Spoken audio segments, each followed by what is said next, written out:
Welcome in, friends, again. Welcome into Spells and Scepters, Episode 3, Destiny arrives at Riverwood. Welcome as our journey carries on and the party leaves the twisting roads beyond the Nightfen, to follow to the river's winding call toward the quiet settlement of Riverwood. What waits there is not grand, not loud, but something far more important. The first gentle turning of fate. Here, small moments will matter. Here, new paths will open. And here, destiny finally steps out from the shadows and into the light. Waters of Riverwood are calm, but the story flowing beneath them is anything but.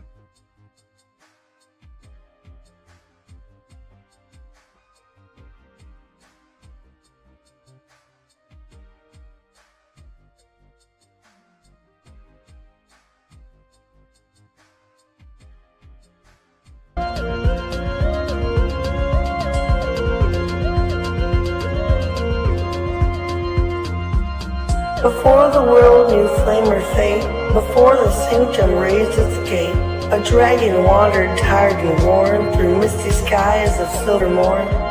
It searched for peace, a place to lie, beneath the glow of moonlit sky, and in a valley hushed between two gentle hills of twilight green, it bowed its head in softened light and drifted deep to dreams of night. It dreamed of fire burning bright, of honor shining pure and white, of moonlit sacred, calm and true, of secrets old and wonders new. From dragon dreams to whispers grew, a hint of halls the world once knew, where mysteries danced in shadowed air, and magic bloomed in hearts that dared. That was the dawn of what would be, where five fought fate and unity. Their story closed, their watch now done, five voices fading into one. And so I speak across the yore, to those who brave what lies before.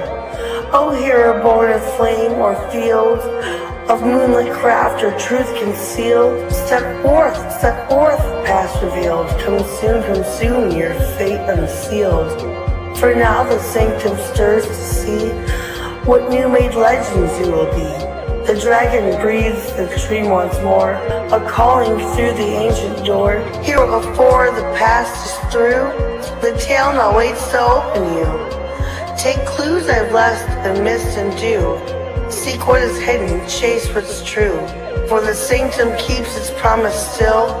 In silent halls and moonlit chill, it watches all you choose to do. And it's long been waiting here for you.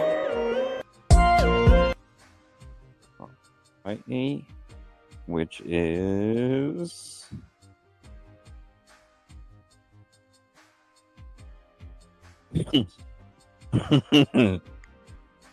Right. Here, just let me see it real quick. It's better if you let me deactivate it. Oh.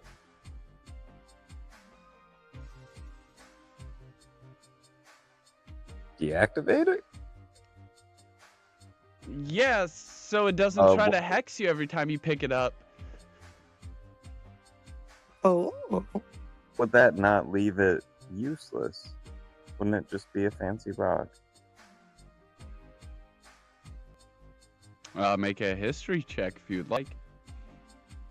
And that would be wisdom, yes? Oh, intelligence. Alright.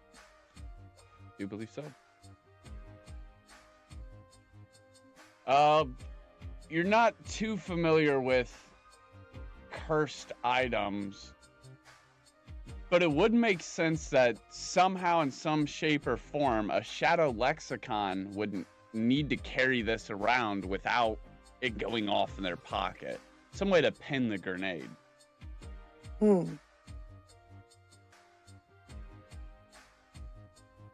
Roll to play hot potato with Savage.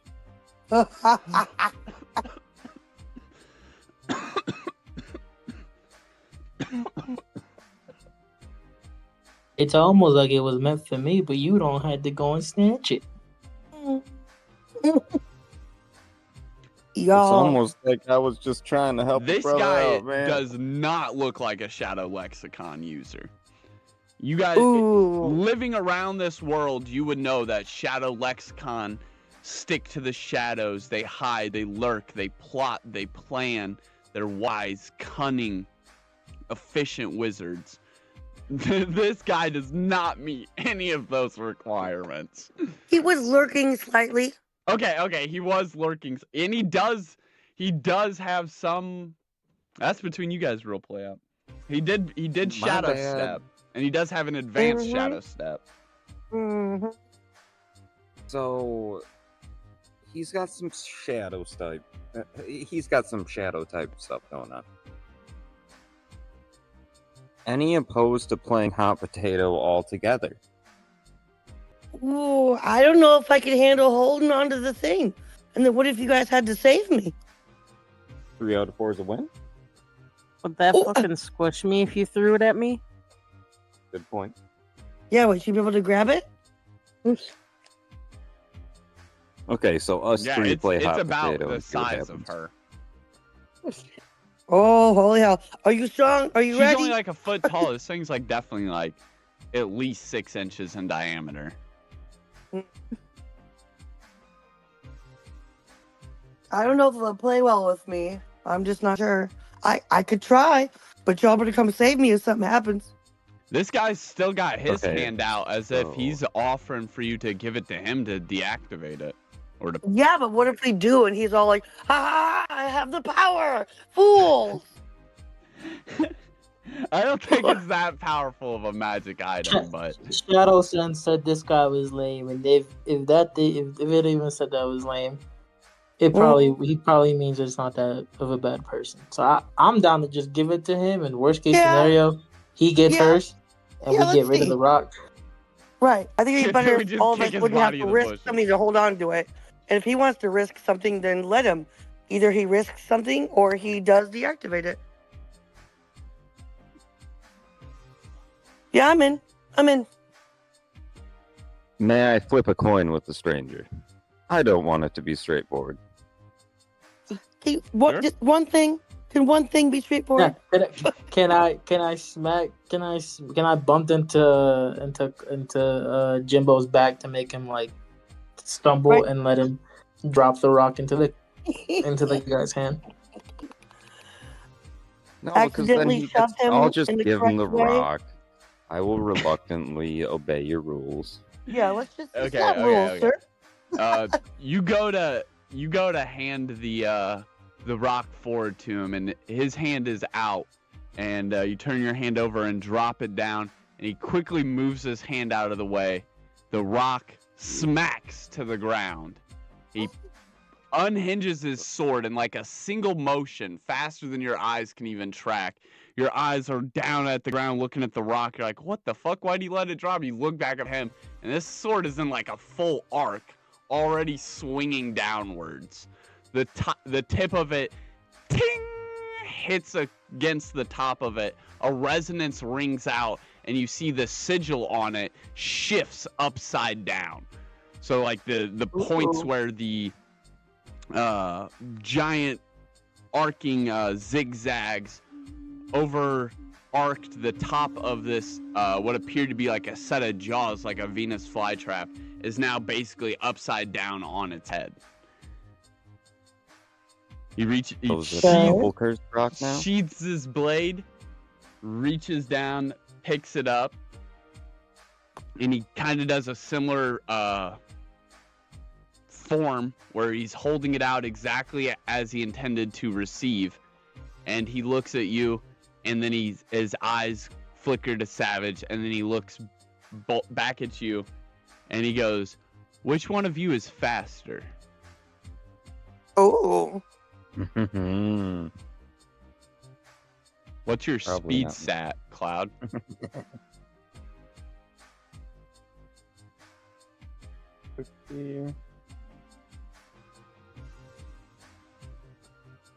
Where's that at?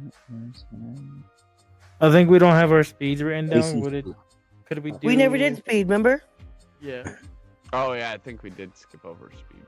Yep, we sure did. All right. Would that be an athletics check though? Because you're asking for a speed scenario. No. So Go ahead and Cloud. If you would, this would be the time to flip your coin, man. Ah, there you go. Oh, let's go. There you go. Will you announce what's Savage, going on? call it out I'm in the gonna find this air. coin. Go ahead and let us know, Savage. You got to basically pre-call. Heads.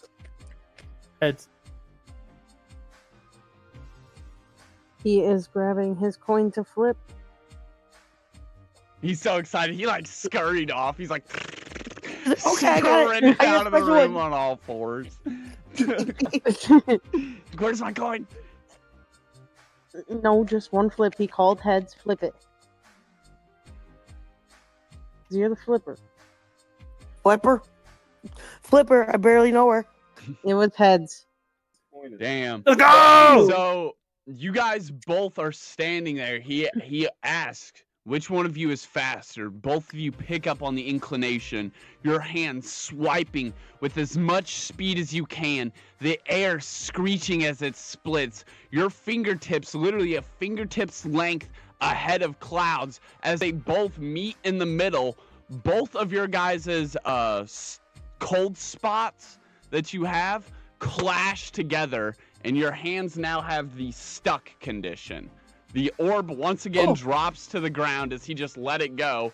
Both of your hands swiped together, smacked it. For the coin's sake, that's a gentleman's agreement. If you would like to now pick it up, it is deactivated, but it is at your guys' feet. And for the rest of our adventure tonight, since it lasts for 48 hours, is going to be you guys holding hands. Unless we flip correctly.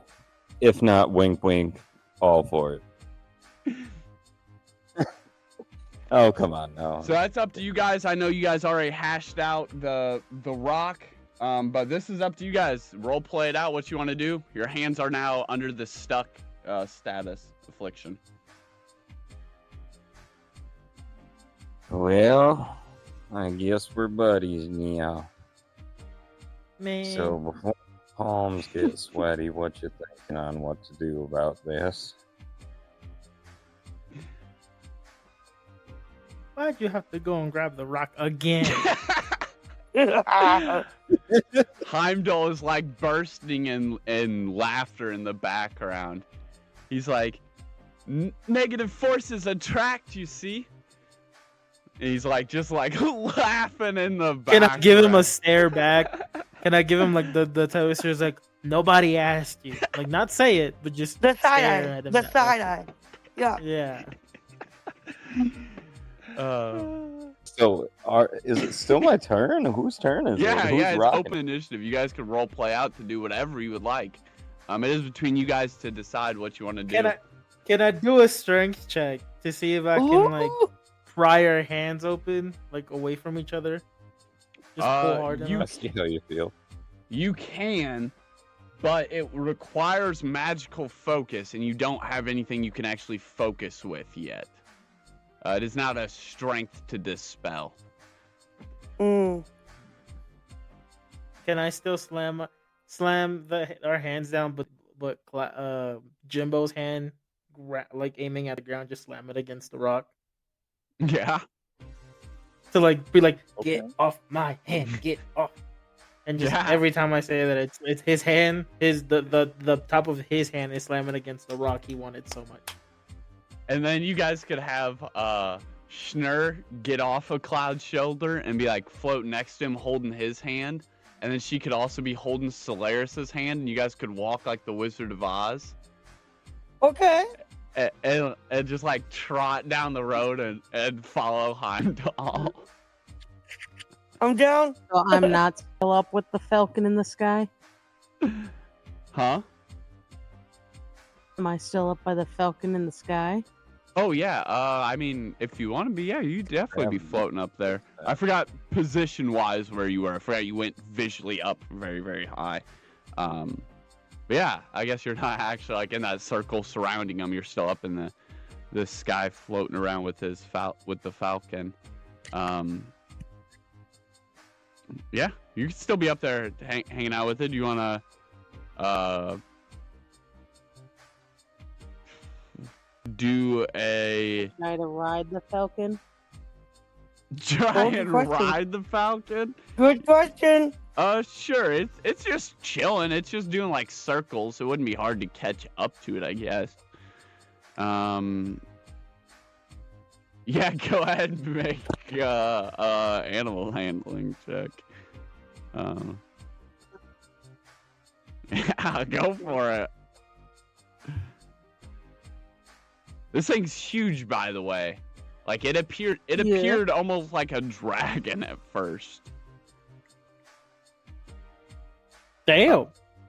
can I ride it then? Yeah, you get this whole time you've been flying up there, and you finally make it up there, and this thing's like it's flying around in a circle. It's clearly, even though Heimdal may be getting carried away and laughing and getting off task, it is not. It is still looking for something very intently.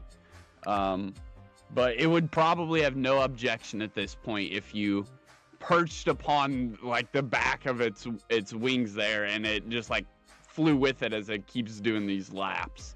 You'd be no weight at all for it to carry.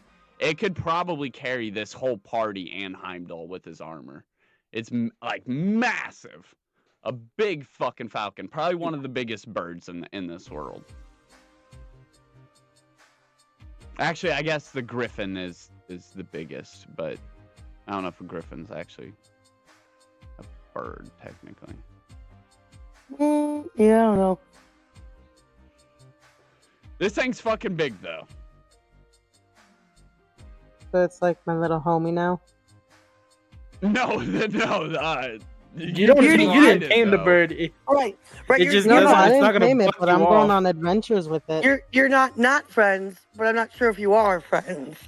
Yeah, it is not technically a companion.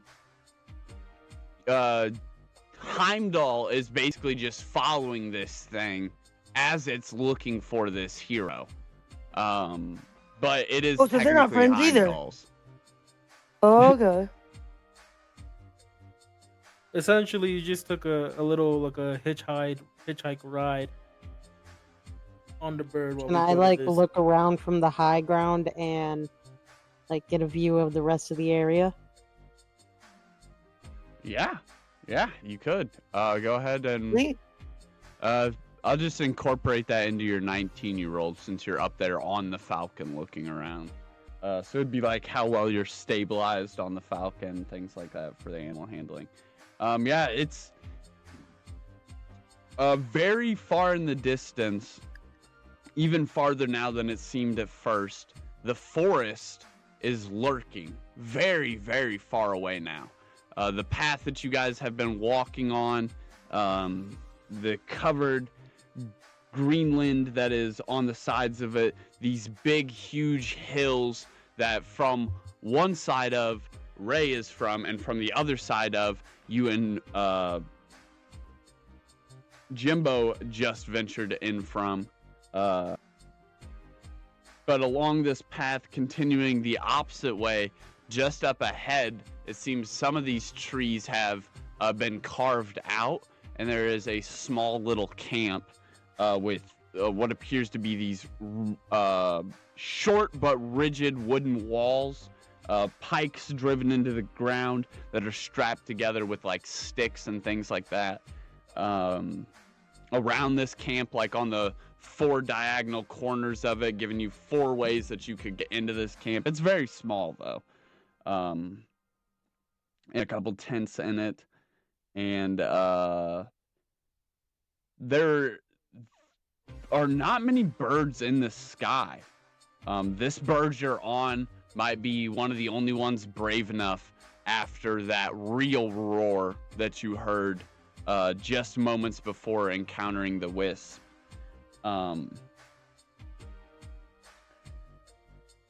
Yeah, that's basically everything that's around here. unless there's something more specifically you're looking for. Nah, just kind of Observe. getting in a surveillance, know if we gonna get fucked or not, know what he's trying to lead us to. Yeah, from up here you could confirm that what his words earlier about there being a safe place like just up ahead, that would appear true from this vantage point. Cool. And from this vantage point, you could definitely tell that this is the only road for a while that that's probably why it's so well worn. This is a popular travel route, but you would also get the sense, maybe from just being a longtime traveler with Jimbo, that maybe being on the only traveling route isn't necessarily safe at night because of bandits. Ooga booga booga. Yeah, ooga booga booga bandits. So yeah, some of the things that he said would make sense from up there. And your guys's Savage or Vero, once you have settled in on the feelings of what this guy has told you, and Schnur is taken off into the air. He has expressed all the rest of this to you, his name, everything, about your potential, and being wary about if anyone else were to find you out here. You have a familiar sensation. That letter in your pocket begins to wrinkle and writhe as the ink begins to fill out even more. And so I just sent you all of that. All those blank spaces start filling in. Only a few left at the very bottom down there.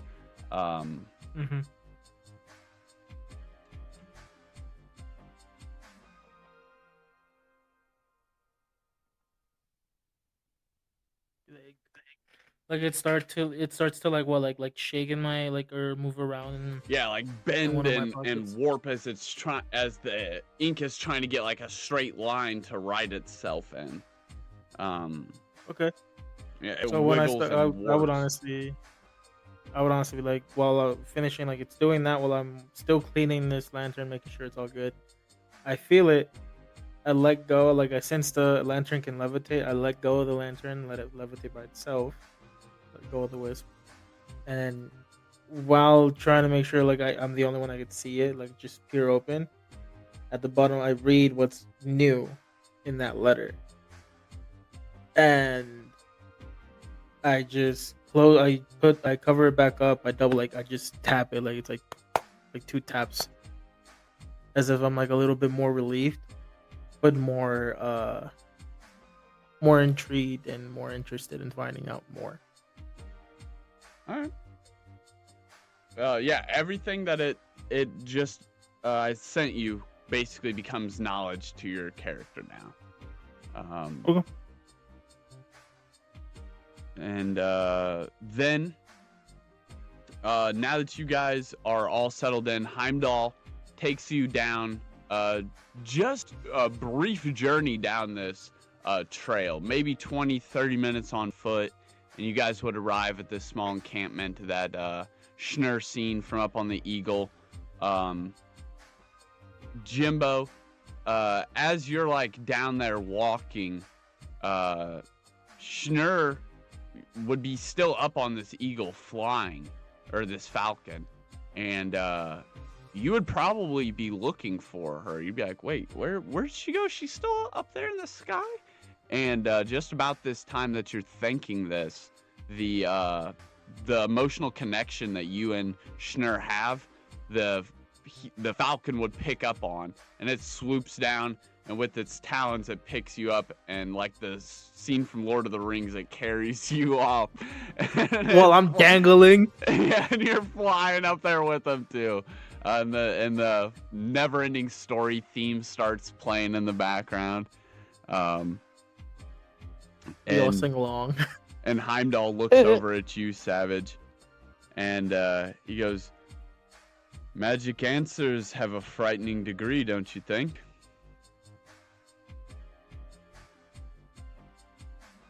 Throw a piece of little rock at his helmet from the bottom of my shoe. Like I shake that piece of rock off. Like, eh. I can feel your guys' magic from far off. You guys are like walking down this path. You get to the camp, and he has this moment where he's really trying to like read you. You could almost feel like he's doing something close to what you did when you detected him at first, but his seems different. Not conjured by the same source of divinity. And there's this moment before you guys step into the camp where he's really getting a gauge of you, and he still has this big smile on his face, though, even though his eyes are like his brows are down and his eyes are a little more sharp. And he like kind of ushers his hand forward. There's men in the similar armor as to him, but filling it out a lot more well, standing around this fire. A giant, what appears to be a hog, but you guys would know by like the muscle structure, is one of these hyenas, has been spitted and is roasting as it spins across the fire. And they're like just ripping big chunks of the meat off of it at this point because it's done. And he's like, "Go eat. I'll have to serve my falcon soon, but you guys can get yours." And he offers you guys a spot to rest and a spot to eat. You may role play out and engage anything you like before you take this long rest. Could I, like, in that moment where he's like, you said that he's like, like I could feel he's also doing the same thing I did with Dark Sense. Can I just like mumble? Can I just mumble pervert or something? Because he's looking. Yeah. As soon as he like, and then like the moment like go eat, da da da da. I was like pervert, and then actually start to head out to go and as much as Jimbo would want to go left, I'm gonna pull him to the right. Be like, no, we're stuck this way. We're going my way, and we pick a spot near a wall. Like I want at least my back against a wall or a wall next to me. Very mafia of you. Trying to keep an eye on most of the entrances, because you said that there's multiple ways to get into this camp. Mm-hmm. I just want to keep my eye on most of those entrances. Aren't we still being like on the bird and getting like flown around right now? Or did the bird land and I just missed it? I feel like he landed. It was landing, yeah. Oh, okay. We're just good. That makes sense. He plopped us down. The bird just plopped us down, and that's when he said, "Go eat." Yeah, I honestly totally forgot that you guys were stuck together when I said the falcon came down and grabbed Jimbo. I just thought it'd be funny because they travel together, and the falcon has Schnur on its back, so I thought it'd be funny if it was just carrying Jimbo. It's like, don't worry, you get a free ride this time. But yeah, I guess he carried both of them through the air. I didn't think about that. I guess his words where he's talking about the dangers of knowing too much are whispered to you then, Solaris, as you're the only person on the ground walking with the lantern. Like if anything, he started that sentence. I was gonna say he started that sentence while we were getting picked up. That's why I heard it only just a little. And then I threw that piece of little rock, but then Solaris heard the rest. That makes more sense as to why you replied like that. I guess I just did not. Yeah. I didn't think of it. Yeah. All right. Well, yeah. Fair enough. You guys get dropped off outside. Yeah. You guys are like now walking past Heimdal. So how far are they away from me? How far do I have to walk to get to them? Well, Heimdal was walking with you. Like you and Heimdal were walking together. So the moment he's I was gonna say the moment that Blunt was talking about like, oh, the bird comes and swoops Cloud back up. Yeah. He swooped me and Cloud. But I heard the guy say something about the the magic stuff, but I Yeah. didn't hear him finish that sentence. You Okay. did, and you were walking with him the whole time. Okay. Me, Jimbo, and Schnur just got a free ride on the bird, but we arrived at the same time at the camp. So what did he finish the sentence as that you didn't hear? And also, are me and the guy, are we arriving at the same time you guys do or after? Same time. Leave it. Okay, same time. So what was his sentence that he finished saying that you didn't hear? Of He just said that Virgo. sometimes learning too much magic can be dangerous. Oh, okay. So they didn't hear that part. Okay. He was referencing Okay. the stone that they both swiped at. Right. So he had some kind of ulterior motive to why he made that stone less powerful, maybe to help us or maybe to hinder us. Okay. Well, So is it like? Go ahead. we could talk about that in the podcast afterwards. That would be an Yeah, awesome yeah. conversation. But yeah, we have no idea what his actual motives were for it. Yeah. So for now, we're all at the camp now, and it's my turn. Yeah. All right. Are there other people at this camp other than the bird and our armor man? Oh yeah. There's a fuck ton of people at this camp. Oh shit. Okay. So, but not like that, not like a crazy amount, but like you would walk up here and be like, "Hey, yo, why are there fucking this many people?" For sure. Okay. Let's just Okay. say it's like, right here, and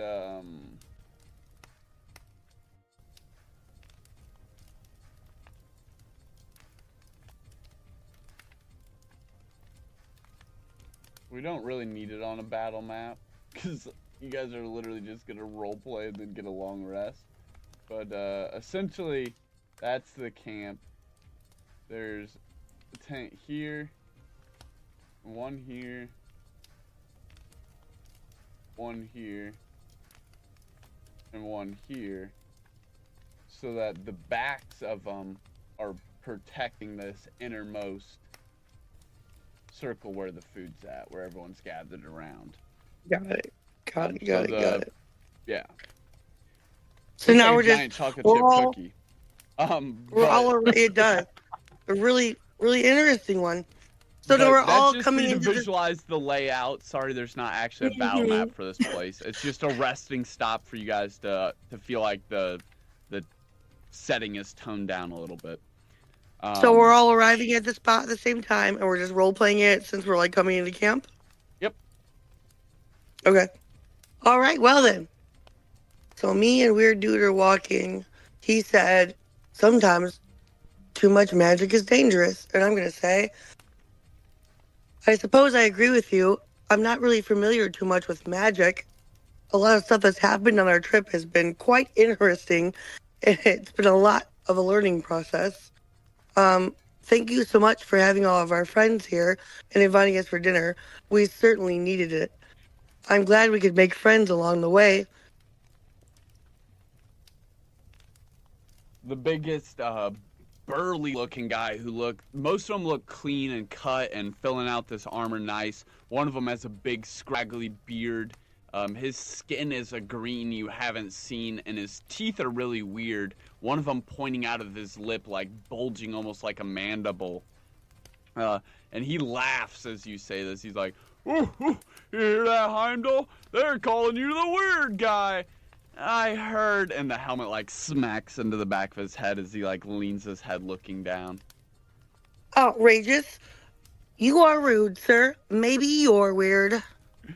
He rips another big chunk of meat off this barbecuing hyena and stuffs it in his mouth.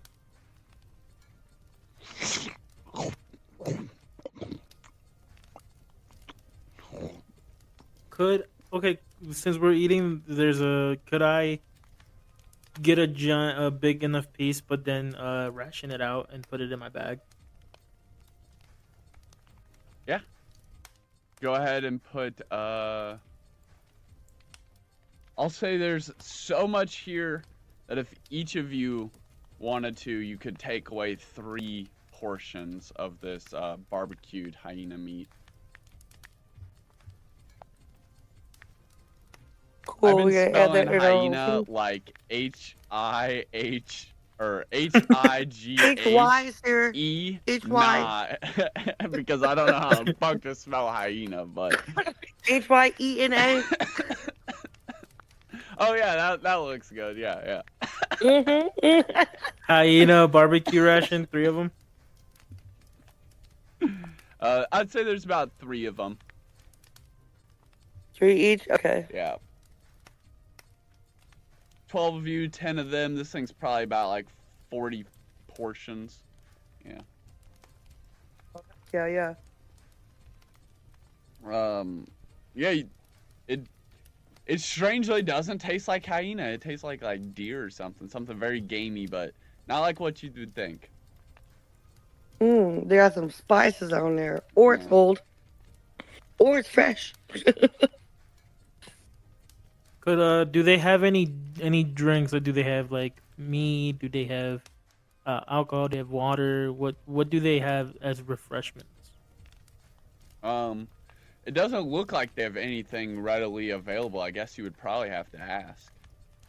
It doesn't look like they have anything that they like would just have like cups or anything. Each of them does have this very nice brandished cantina. Like each of them have one of this strapped gear on them. All these people look very militaristic, very well uniformed. Each of them, it looks like they are a camp in of itself, a walking, moving operation. They have cantinas, they have various different weapons. None of them would have anything that has any sort of range to it. It'd all be a variety of swords and scepters and hammers and axes. And they would all probably have them in the same general spot on their back left of their body somewhere, drawing it with their right hand. Only captains and like the officers would be given the honor to draw their weapon with their left hand. Yeah.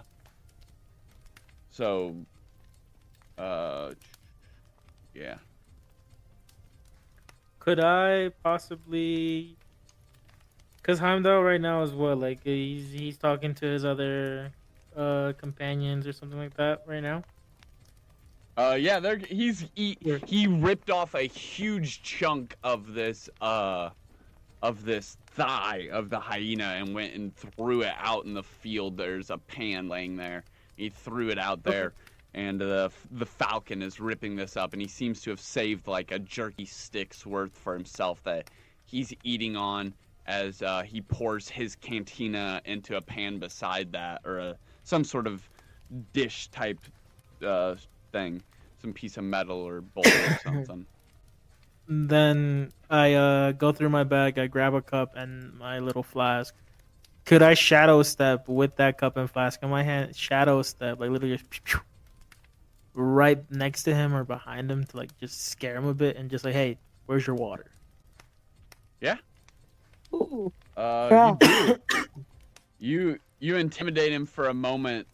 The falcon, its eye locks right on you as you do, and you come up behind him, and he looks at the falcon like something's wrong before realizing you're there, and without even being able to react, you're like, hey, where's your water? And he like jolts, not understanding what's wrong with the situation. It's almost like a little bit of suspense before the actual jump there. So you get him. He jumps back and he reaches with his left hand, grabbing his hilt, but he doesn't draw. He just drops back very, very quickly. You could get a gauge that he doesn't feel quite safe even here, but he would offer you some of his water directly from his canteen. He's like, oh wow, you really are fast, huh? Noted. He's like, I was planning to get you guys some supplies. Sorry. Falcon here gets a little bit princey if I don't take care of him as soon as we get back to camp. He finishes pouring both of you guys the water, and then he accompanies you back to the innermost part where all this food is at, and where your friends are and where the rest of the troops are. And he's like, "How are the rest of you doing?" And he goes over to this table where there's a lot of leather lined out, and under a bundle of these brown, almost potato bags that have been bound up in twine underneath these burlap sacks, and underneath these stacks of what appears to be some sort of thick parchment. He pulls out these 4 decently sized leather casings, and with a quick grab of this leather strip is able to bind them to the casing and give you guys a makeshift satchel. If you guys, a makeshift cantina. It'd work to carry water for a good distance. Does anybody need one? I know you have a flask. Savage. Yeah, I don't think I brought one. Yeah, let me get one. And he can cut one in half for Schnurr. I think we both do. Oh, should we add that to our items? Mm-hmm. All right, cool. So cantina? Leather-bound canteen. Leather-bound cantina. All right, got it. So do I need to add half of a leather-bound cantina? No, we'll just say that's just role-playing purposes. It would be the equivalent for you if you're smaller and drinking out of it. It would be about the same amount of water. He's being so nice to us. Are we gonna do something nice for him, you guys?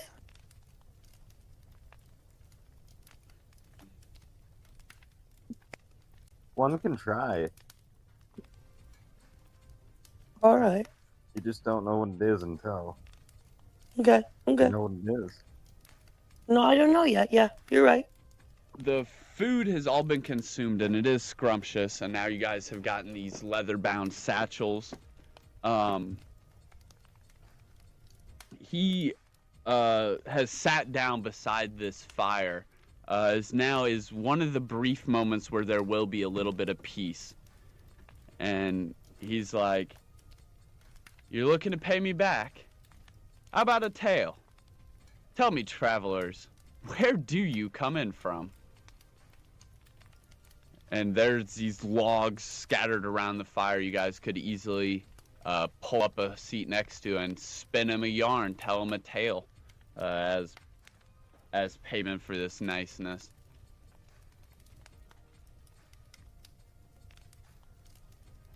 He munches on this jerky stick eagerly. He even takes his helmet off. You can see now, just past his hairline, there are a couple scars, almost like a claw, got the back of his head right there behind his ear. But he has a circular-shaped head on this really skinny neck, thin shoulders for how broad this standard Legion chest plate is. That's why it's always slouching around and bouncing around on him. And brown eyes and a very warm, comforting smile as this campfire sits on him. This is the first time he hasn't been looking at you guys with these sharp eyes or these soft eyes. These eyes look more comforting and almost as if he's kind of feeling like this place is more safe now that you guys are here. Well, I'll tell you, my friend. I guess my story is that I come from back home in my forest with all of my forest friends. And just a while ago, one of my fairy friends, nymph friends, which is it? What? Pixie. Pixie. One of my pixie friends came down with some severe illness. We tried everything we could and couldn't figure out how to heal her. So this journey for me has been out looking for this special leaf that will cure her, and I'm hoping to get back soon so I can help out my fellow forest pals. Oh, wow, it kind of sounds like you've had something straight out of a fairy tale. It seems that way sometimes, but not always. There have been a lot of trials and tribulations we've been through just in order to get this, and we're still not to my home yet. Oh, man. Well, maybe, just maybe, Father Talius can help you. I was gonna have to head there anyways, but, I think since you guys definitely can't stay here, if you're trying to get to Mistvale Academy, the only way you're gonna get there is with Father Talius's help. The rest of the journey from here on out, I don't know if you guys will be able to make it. And he might be able to send an owl to go help your pixie friend. Oh, that would Though be wonderful. I haven't seen no sunbloom petal in a long time. I may or may not already have some. Noted. And he takes note of that fact. And yeah, possibly May or may not. This Father Talius figure has an owl that would be able to send a package to your pixie friend. Cool. Okay. So that's your reward for your tale. Who's next? Oh, I forgot that I'm still attached to Cloud. Yeah. To Jimbo. So even when I did that teleport shadow stuff, he did it with me. Nice. And he's such a good friend. I could just he stood there quietly and maybe like tried to shrink so it didn't ruin your aura farm moment. Yeah. Like I can Yeah. only imagine he's in the middle of biting into this hyena piece and I just shadow step. But I shake my arm to like encourage Jimbo to do his tale because I want to just see what else this guy knows or can offer. Like I don't want to tell him mine just yet.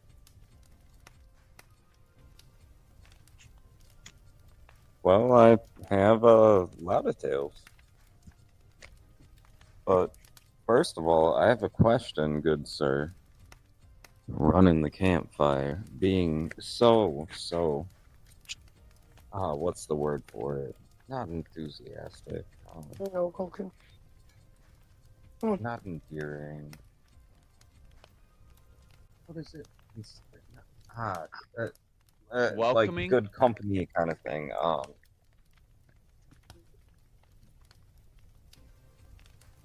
good host. I can't think of the right word for it, but like, yeah, like something along the lines of that. But there's a specific word for it I was looking for.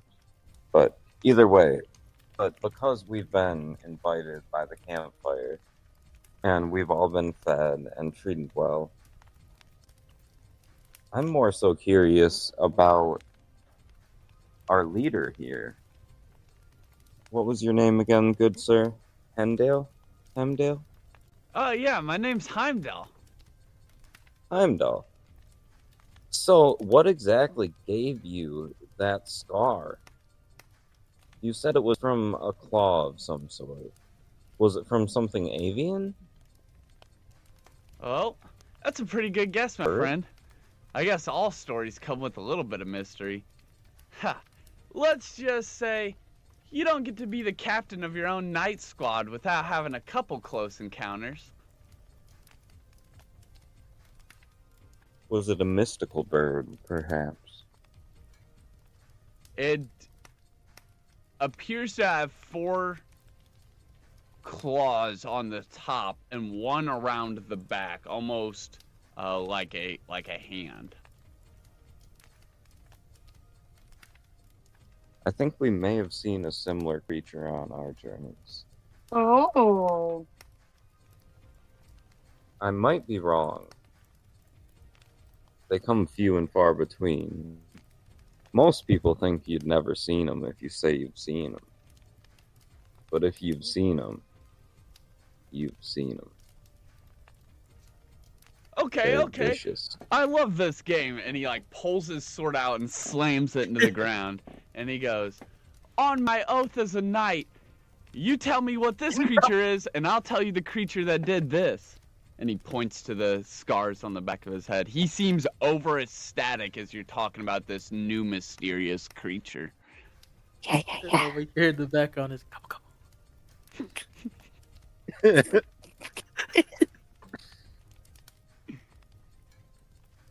Well, I would say they're at least half the foot of your average man.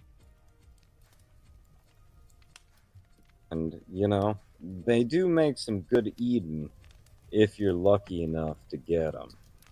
But they hide in the shadows. They're constantly watching. Oh, I know this one. It's a Sky. frost-capped gremlin.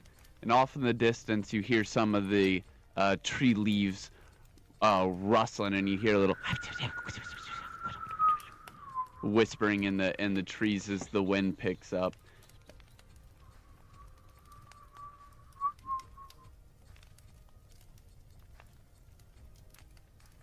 Bro, are you working for him? He's trying to guess the creature you're trying to talking about. cover? He thinks you're playing a game. This isn't a game, man. This isn't a game. You think this is a game? Well, This if one, it's not nah. a gremlin, and it's only a foot tall... He like scratches at his chin. No, they can be bigger than a foot, man.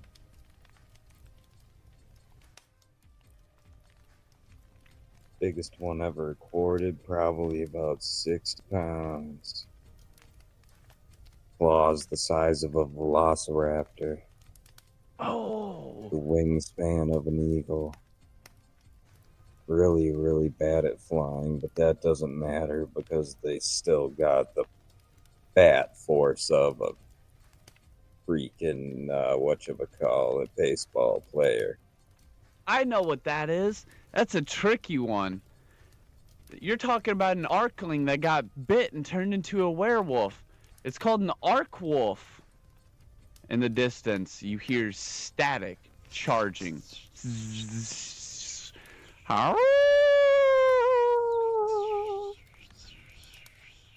As he makes another guess as to the creature you're talking about.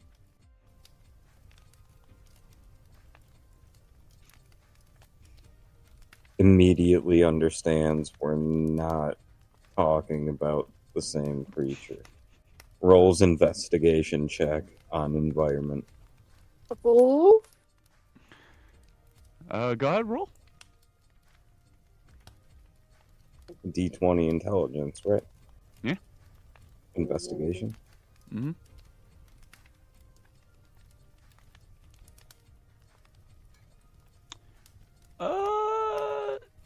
There are no turkeys around for now.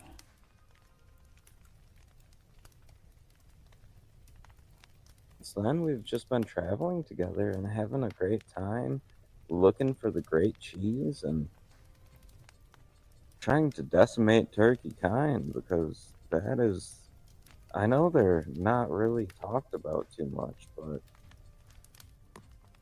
Oh, come on, a there may be turkey? a mythical That's beast. totally They're made up. there. Roll. Oh man, they're there. That's Roll. why I was asking about the marks on the back of your head. Them look like turkey marks, bro. They're Roll vicious. I don't know. How would you deceive someone without actually be rolling deception? Because Cloud's telling the truth. Just roll a regular 20. It could. Yeah, I was gonna say either that or like a charisma check. Yeah, I'd say charisma, maybe, yeah. Or yeah, charisma. Yeah, true. Cause you'd be like, I'm not trying to but- troll you. I mean, wisdom would make sense, but that's my strongest. But that'd be Or your intelligence. wisdom on the turkey, unless you have a Right. book about turkeys to show him. Like, yeah, here's a book that Yeah. describes in the great detail. Oh, And yeah. but if yeah, you but- do charisma, you're like yeah, I guess trying to convince him that like you're not pulling his leg. Even Yeah. though it's not a bluff, it's totally true. But So roll charisma. Yeah. they don't know that. Yeah, he's never even heard of a turkey.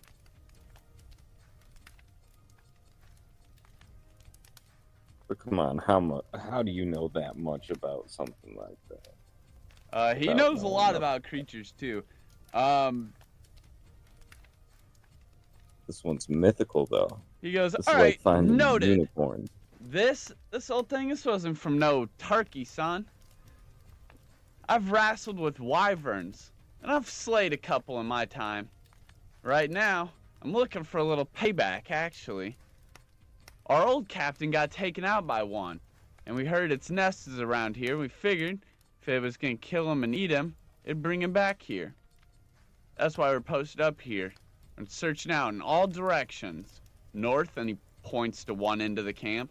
South, and he points to the other end of the camp. East, and then he points to the last end of the camp. West. So he's essentially the fill-in captain, because this team's captain got yoinked by a wyvern.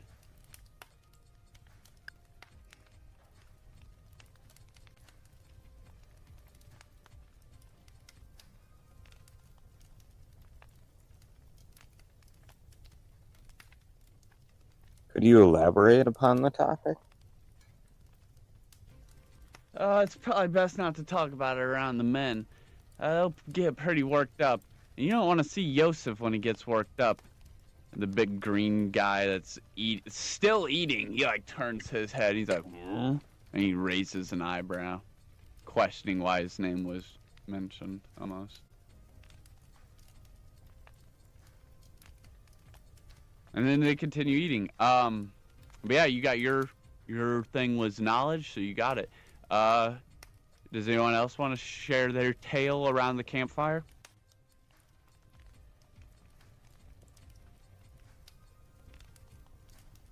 Could I do? Oh, go ahead, Schnur.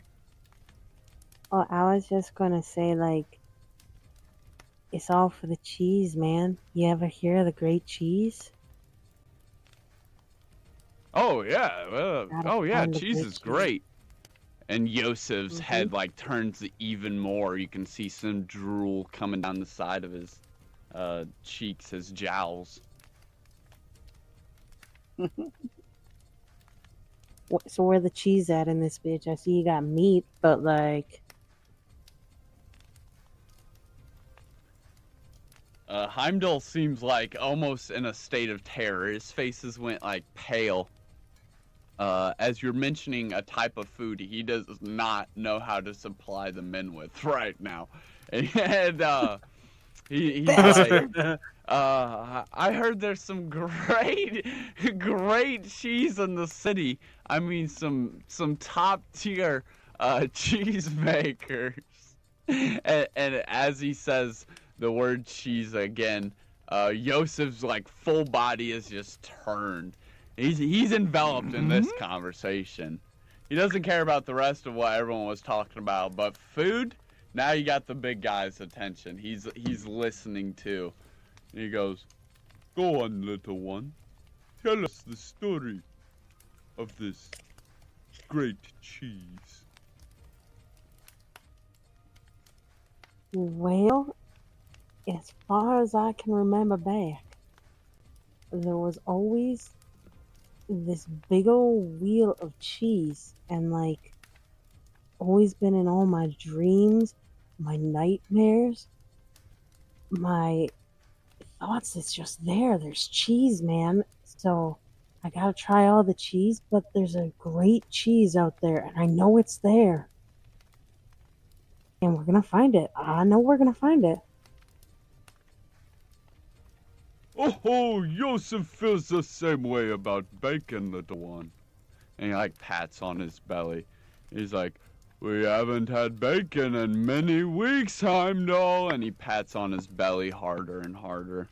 And Heimdal's like, "Cheese and bacon? I don't know if we have the money in the rations budget for that."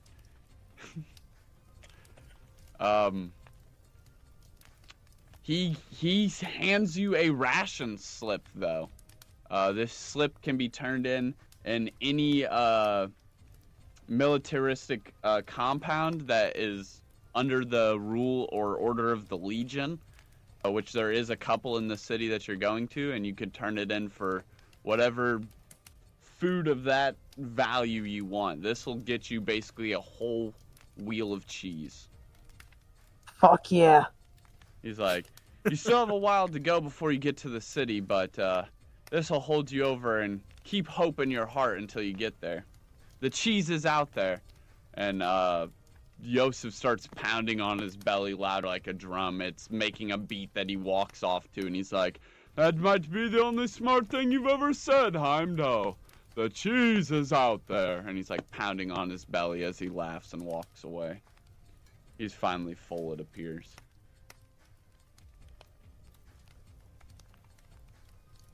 Could I possibly just give him a, like, not the full story, but just say I've just been traveling for a while on my own, trying to understand this world and its magic.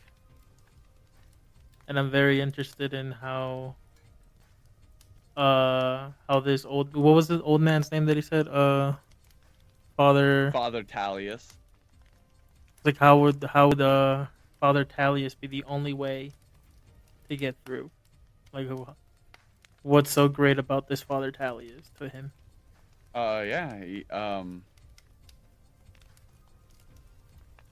So as you say the first part, his face looks rather serious, and then as you mentioned Father Tallius, another warm smile returns back to his face, and he goes on. I could give you some lame speech about how no matter how far you travel, you can't run away from a shadow because it's connected to you. You can only burn brighter. But I could also just tell you that unless that you know how to sail, you're not going to get very much farther past this river anyways. There's not many ways across it. You are heading to Moonvale Sanctum, are you not? That is the. I'd be like, yeah, that's the, like, maybe. I'm still not sure yet. I was rather curious though why only one of you had a letter. And then I call him out on it. I was like, how do you know about my letter? Yeah. He goes, oh, so you aren't from Mistvale. You're heading there. Interesting. Noted. He goes, it's easy to tell because it has an arcane track on it. Anybody that's worth their bang for their buck knows that all magic leaves behind some sort of resonance. When we first met, in fact, it started morphing and forging, kind of like a morph ink spell. No.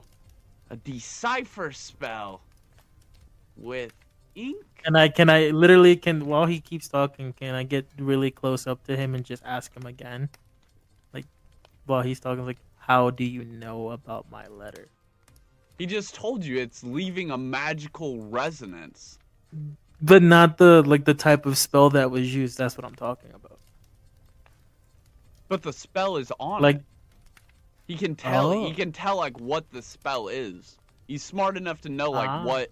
He may not know exactly what it says or be able to like track it that well, but he can tell it's a anime ink spell or what. He's gauging it out right now and like trying to figure out for himself. But he's pretty close to. I would say he could figure it out on his own, given enough time to think about it. Okay.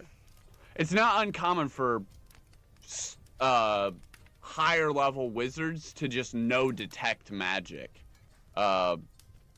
It is a concentration spell that would require learning but he is a stand-in captain. It is a decent spell to learn, but not only Shadow Touch can do it. Everybody can use Detect Magic to read things. This is the it's the inverse side of looking behind the veil. He's using the veil essentially to highlight things like the veil, the literal veil, the moonlight veil did. So he can see it. So if you imagine him being able to see that magic ink, like the outline of where it's at, he can't see what the letters are. but he can see there's something magic right there, leaving this soft resonance. Yeah. Just like you were seeing the thrum of the trap, the cursed item. Okay. Mm-hmm. Could I ask him like, okay? So he's like, okay. Could you explain what you think the spell could be used, or what spells do you think could do that same thing? Just ask him what other spells he knows of that can Yeah. do the exact same thing or something close to that. Well, I'm not very good at decipher magic myself. I thought you were cast in decipher. I thought that's why I startled you guys. Thought it was a big secret. That's why I figured I'd bring it up so you guys knew I wasn't after it or anything. No, I was just given this letter once when I woke up, and only certain words were written on it until very recently. I was able to read and understand most of the letter. There's still some parts that are still not fully revealed. That's why I want to try and if you know anyone that can either, decipher it or understand it better, or teach me how to decipher it, I'd really appreciate it. Would you be showing him the letter during this time? I'd be slowly like rubbing through my pocket to get the letter. He actually did go to Mistvale for a period of time, so he would know that just like if you showed him the outside, like the sigilling that's on it, he would know that that's from the head mistress, and that basically he wouldn't even need to see the letter. He could just tell you that someone big must know your name, getting a special request to come join the school like that.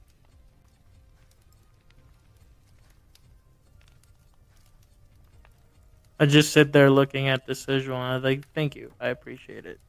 Yeah, he And wouldn't can know I any, hand him like, a little decipher magic or he wouldn't know how to crack it at all. No, he thought you were that's what you were doing, and you would put this together to know now.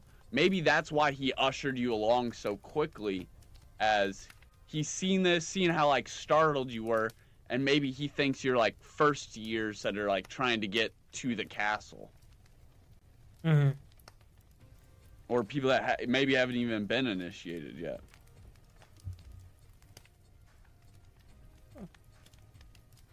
Can I give him a little like carved piece of wood? It's just a little tiny wooden sword that would go on like a necklace. Like, it's almost like a pendant. Fuck you, fuck yeah, you can. Huh? Fuck yeah, that sounds cool as fuck. I was like, I get up next to him. I was like, well, I appreciate your information. It's greatly, it's a great help. This clears a lot of doubts and questions I've had. So thank you for your help. And I hand it to him in his hand. He nods, kind of going silent for once, not having a response for it, but is with his hand out in a similar position as to when he dropped the stone, but this time his hand doesn't move. And as you place that wooden sword trinket that has been carved into his hand, he smiles a bigger, even more gigantic smile, and kind of nods in acknowledgement, and then tucks it away in some sort of little leather pouch next to his water satchel there. Is there still some hyena left, like on the thing? Okay. I cut a chunk. I cut a chunk of the hyena meat and then toss it to the bird. Like I throw it. Yeah. Ooh. He fucking snaps it too. That bird can eat. It's a big bird. Mm-hmm. It snaps out of the air. And you would also see a variety of other different pets that Legion guys would have. You would the birds are very common. Something big that can be mounted and scouted out on. You would maybe even see some horses, and a couple different animals, a couple imps, which are like they do kind of look like tiny little devils, but that's just like their design. They're actually more of like a forest spirit, but they're these tiny little deranged looking guys, really small heads and lengthened bodies to these weird proportions, and like bright cherry and like lime green coloring, and they'd have these really long fingered hands, and they'd be helping move different stuff and set different stuff up for the soldiers. Many of them would have like an imp as a companion if they were too dumb enough to cast magic. The imp would basically fill in and do their line of magic casting for the team. An imp is one of the only companions you can have that does basically the same job as a familiar, but it does it as a companion by draining your magic and your hit points. So it's basically in reverse. But that's what Legion soldiers are built to have is health. So a lot of them use imps to replace their actual lack of magic knowledge. You'd see some of those strewn about, and he would be telling you guys it's basically time to wrap it up, and that you guys need to get some rest because tomorrow you're going to make this journey, and you need to make it in basically one shot, as he has another mission that he must attend to, which is at some point getting back to the Ashen Forge and returning with the news of what happened to their captain. And so, yeah. Is there anything else you guys want to do before you...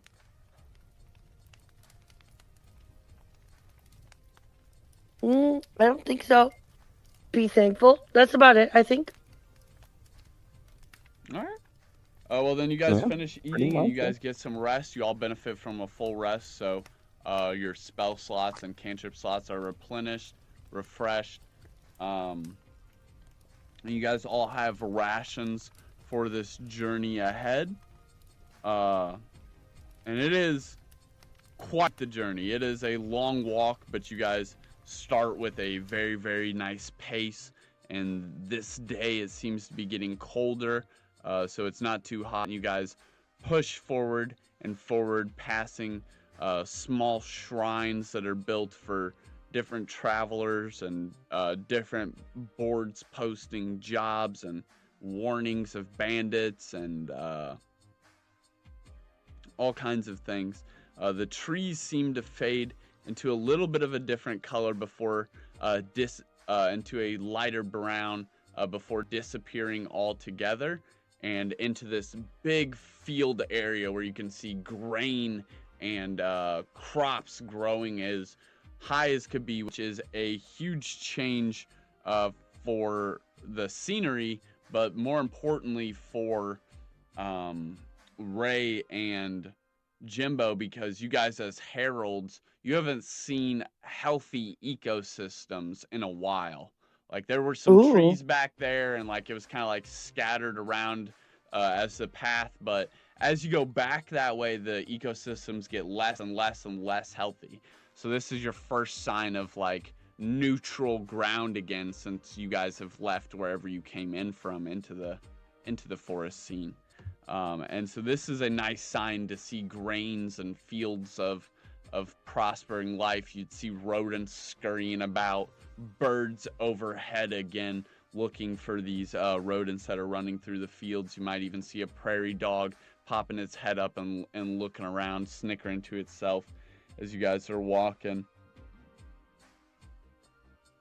And Heimdal's kind of like just trotting on almost in his own world. The bird is back ahead in the sky. The sun is bright and vibrant, making it look bright crimson red in the sky again.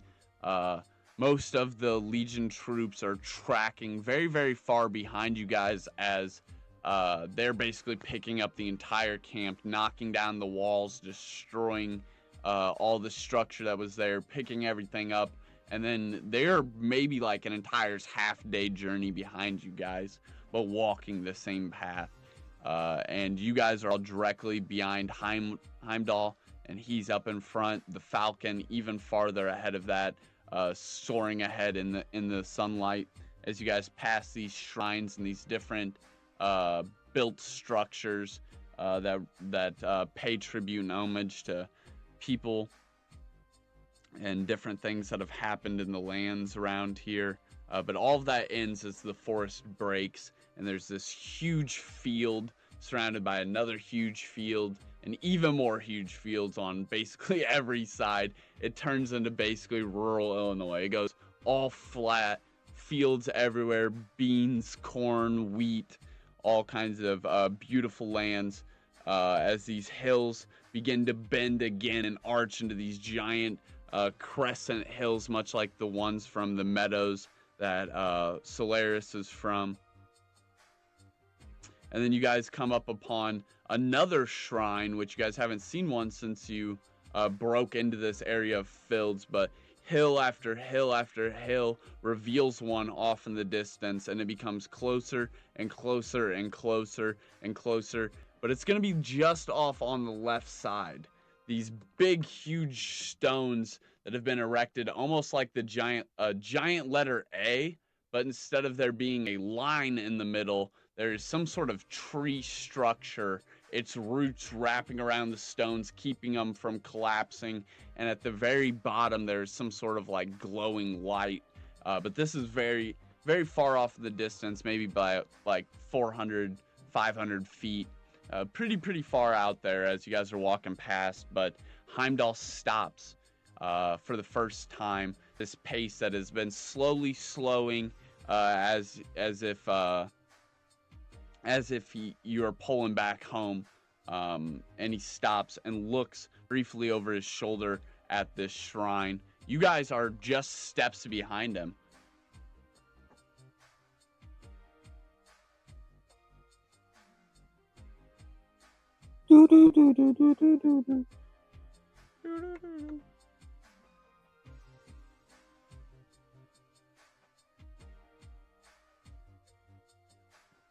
So can I ask, do I tell him, like, ask him, like, where are we going?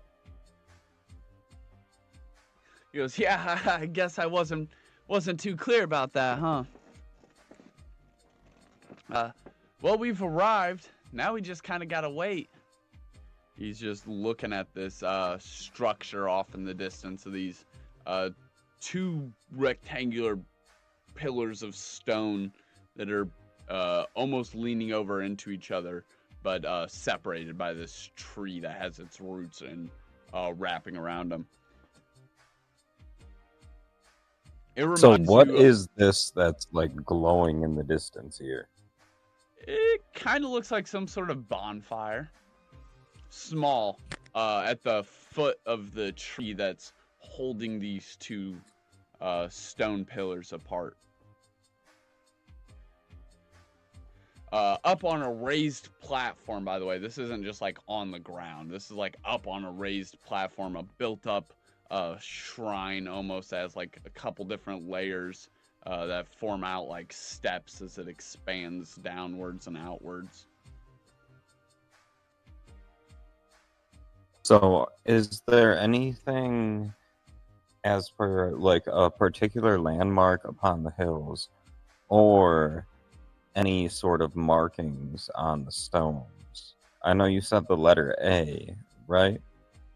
Or is that the shape of the stones are? Just kind of like the shape of an A. It's like two big stone pillars that were falling towards each other, but this tree is basically separating them from connecting together. It's not actually a tree either. It doesn't have like leaves or anything. It's just like, imagine a whole bunch of roots shooting up and wrapping around these pillars and spacing them out so that they can't touch and actually balance off of each other.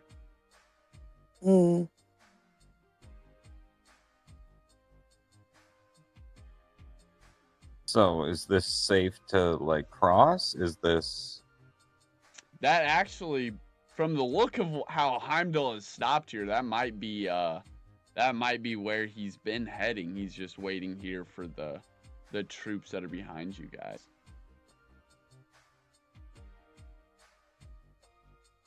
So what is below this? Is it like a chasm? Is it just a tree on the ground, or What is below the thing that Heimdall's looking at? A stone platform that descends and spaces outwards as it goes, almost like stairs in all directions. It's like it's off in the distance to the left side. You guys are on a road right now. It's just kind of off in the distance in the middle of these fields, just chilling there. Okay. He goes, "Oh, my apologies, travelers. I don't know if any of you guys have ever seen a waste stone before." It'd be my first time. What does it do? So with a waste stone and the proper inscription, you should be able to move through space, bending around each waste stone, connecting our world to the next. In between this space, it's almost an instant movement, though I have heard of people getting lost. It's basically like a teleportation system from one waste stone to the next. Think of it like a super ancient intergalactic subway system. Ooh. So you're telling us that anyone who comes to the stone can teleport? Do we need any special skills? Yes, you can use any, in fact, you can use any waste stone to teleport to any other waste stone. They are all connected in this vast system of connected wormholes. Can we ask, like, once we get in, how we're able to decide where we want to go? Or how we would learn where there are other waste stones that we would want to transfer to? Yeah, just depends on how much knowledge of space magic you have. Oh, where do we get that? That's where Heimdal comes in. Aye. But first, his falcon seems to also know that you guys are here. And after you guys have had this time to like conversate back and forth, it finally acknowledges that there's no threat, swoops down, and for the first time you guys see that, all of you guys see this thing up close. It is, like I said, about the size of a dragon. It's about 2 of Savage's tall. So if you took 2 Veros, he's like, you're 7 feet, right? You're about the same height as Heimdal. I'm 6 feet. Okay, well, it's like 3 of you then. Cool. Okay. It's a big bird.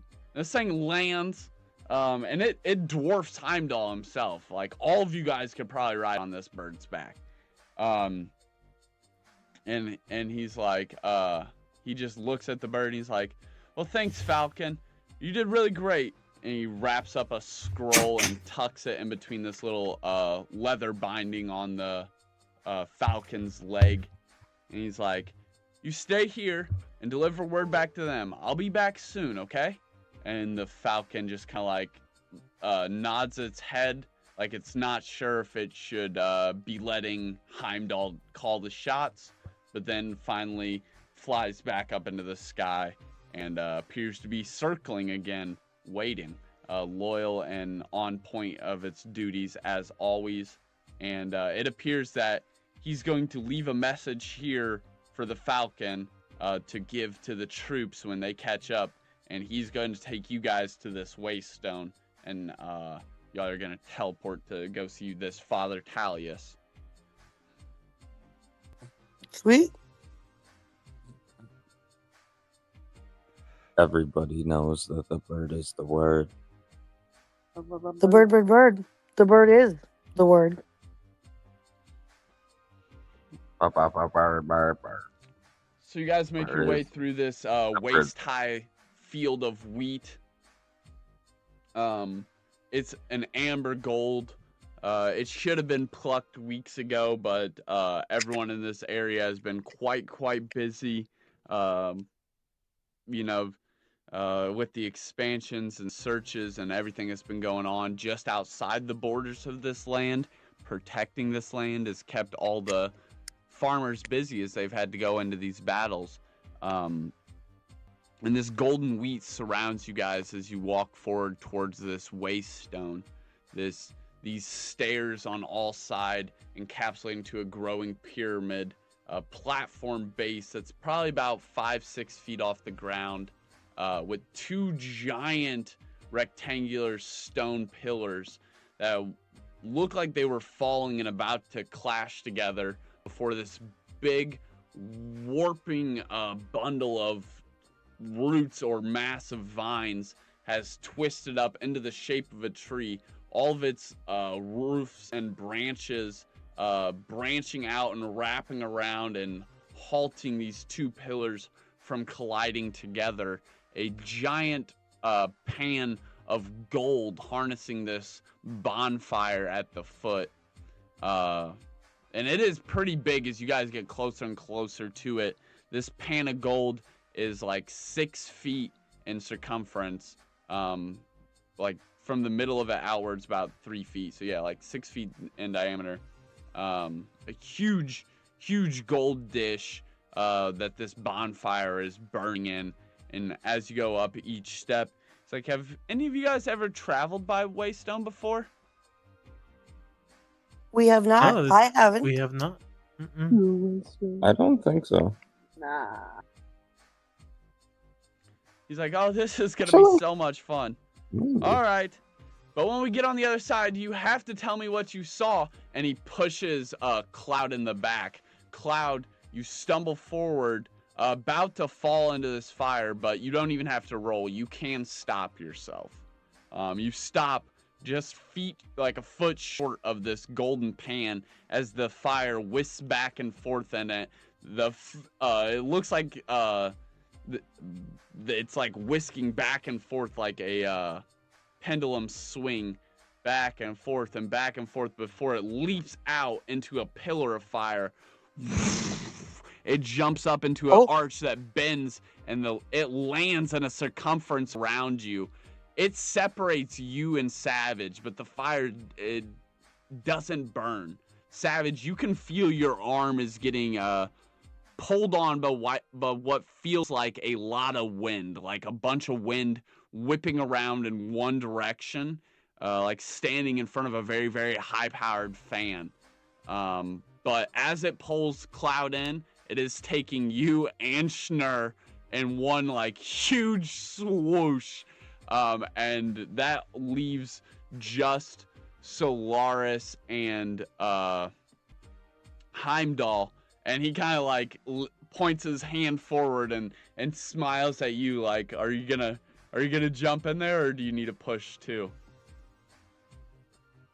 I'm Okay, jumping. Let's go. Yeah, Vero, you got whisked off when it pulled Jimbo, and so did Schnurr, because she's on his shoulder. Oh, our hands are still. Yeah, it takes 48 hours. Holding hands. Yeah, I thought I was holding hands. Now hold on. We're both stuck. It's okay. Binding magic's busted, I don't know what to do about it either. So I'm the one that's gonna jump in. Well, I'm jumping. All right, yeah, that's what I'm saying, Solaris. Yeah, to you, he like offers his hand and then smiles like, are you gonna jump, or do you need a little push too? Nope. Here we go. And as this flame lashes back into the pit, he like does this. You jump forward, and as you're bounding towards it, before you can even get to it, it leaps back out, and you can hear him laughing, like just this cackling laughter of almost what you would assume like a kid on a roller coaster. He's just having the time of his life as he watches you get whisked off into this pillar of fire, and then you can even hear it like reset. You can hear him, my turn, as you hear all the different sounds disappear. These funnels of fire engulf all of you. Something like the scene from the Voltron when they're going through the different chambers, and it's warping and bending and sliding, and you guys are just like, woo! Each of you going and going and going, and each of these portals will eventually pull you towards wherever it believes you are supposed to be. So, each of you need to since none of you have ever done any space magic before and there's basically no proficiency, you can either list, or you can either roll a d20 and try and beat the DC, or you can list one detail of the place that you are trying to go to. Because the So if we spell's roll really already good? been cast for you, so you're just really trying to Okay. see how well Heimdal casted that you were supposed to go to this spot. Okay. So you can either roll for it just naturally or list one spot thing that you can remember about where he said he was taking you. It could be a reason, it could be something of the setting that he mentioned, anything. Where he said he is taking us? Not where we Yeah. want to go, but where he said he was going to take us? Yeah. Ooh. I think I know where he said he was going to take us, but now that you say it, now I'm questioning myself. You just got to remember one detail. There was a couple of them that he threw in there really sneaky. Oh, I know, I know. There's one really obvious one, though. Did he not say castles? Did he not say, like, school castles? Did he? He is trying to eventually get you there, yes. He is trying Okay, to eventually, help but that's you get not to where the we're going academy. now. Okay. Well, I'm gonna roll. All right, you take the roll. We'll get back to you. Don't roll just yet. Next. Okay. Who wants to go? I'm rolling. Savage taking the roll.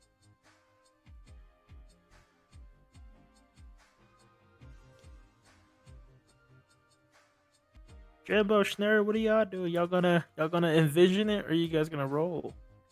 I think I'm gonna go off of if I can give one detail. I think I might be able to get a couple. Maybe. So do I just shoot? Yes, he tells you detail now, Blunt, or is he waiting to say, see if Nerf picks detail or not? Well, I'd like to think we're going to a place of learning, that we're going to be learning magic in some sort of city.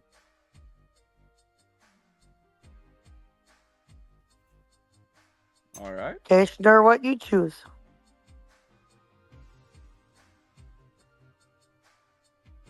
I was gonna say, going to someplace with lots of hills. Okay. All right. Go ahead and roll. The DC is 16. DC 16? Roll a d20.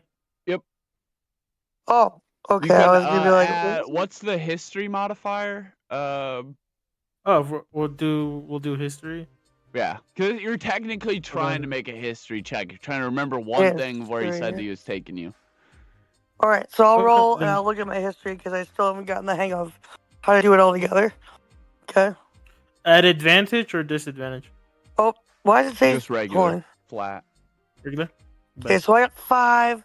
Plus, I gotta look at my thingy. History. Skills and stuff. History. -1. Dang it, I got a 4. Well, Gotta cheat. it's nothing really too bad happens because it's just the first time, but I just thought it was funny. So basically all of you get teleported upside down, unfortunately. So Oh, fun. Very we'll fun. just say it's like 1 hit point of damage because you guys all like land on your heads. Y'all get jumbled up. So make sure you take So now that, we each have that 1 2 hit point points off. now? Huh? Now we're each at 2 damage? No. Any health that you guys, any damage you guys took before should have been gone when you take the long That's rest. right, we ate. Yeah, we're rested. Yeah. Okay. So yeah, you should be all the way back at full health, but now you've taken 1 damage again as you get thrown out of this fiery portal upside down. The shapes and things that you guys see inside these portals are different, though, as you become one with space and space becomes one with you.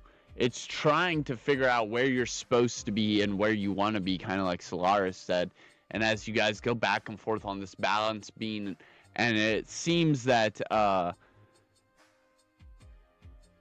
that Heimdal's magic wasn't absolute for none of you, as everyone comes flying in upside down. But for each of you, for Schnur and Jimbo, you guys would see the giant wheel of cheese. For Vero, you would see that same entropy and state of shapes changing and rearranging to form what you were trying to think that dragon would look like. And for Solaris, you would see Mistvale Sanctum, something you've never even seen before. This giant castle, like you described, these big pillars and arching towers around the side of it that are floating and rotating around across this entire environment, this entire territory, in fact, across these fields, far, far, far, far away is Riverwood. And here is the river. It sits upon the river, the Great Serpent River. And that is the river that literally runs from the top of the continent all the way down. And this is in the top. This is the northern.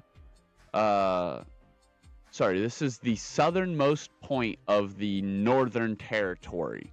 So you're basically as near the middle of the map as you can get without actually being at the middle of the map. Because no one can get past here without a couple things. And we're going to get into that probably next time. But one of the things that, one of the details you could have mentioned was the river that Heimdal mentioned was in the background. You were going to meet Father Tallius. That was the other thing. And, oh,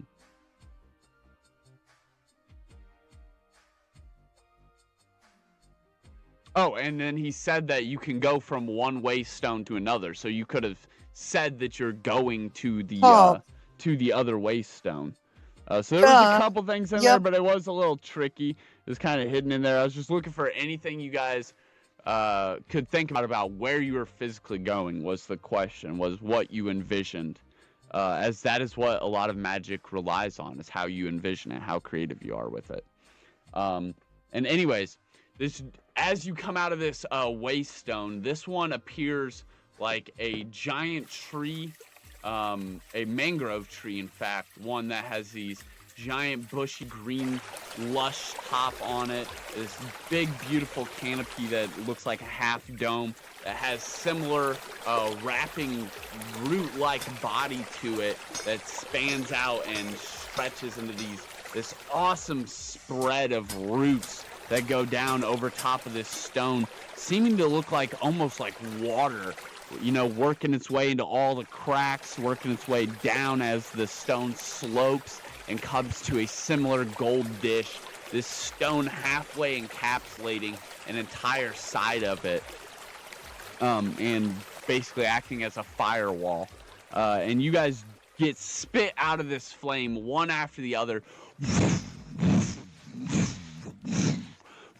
And finally, Heimdal is shot out behind you guys.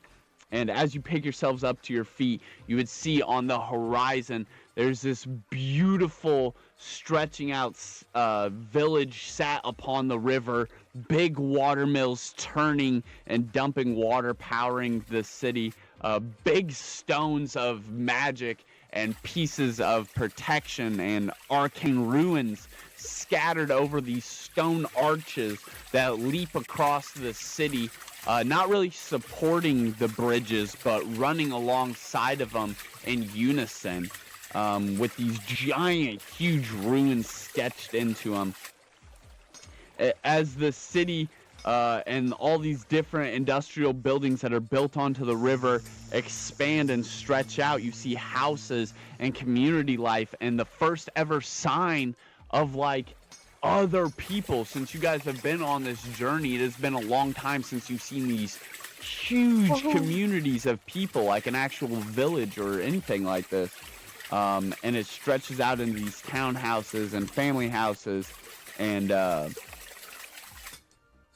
just atop the farthest most hill across from the river from you guys right now, there is a giant church.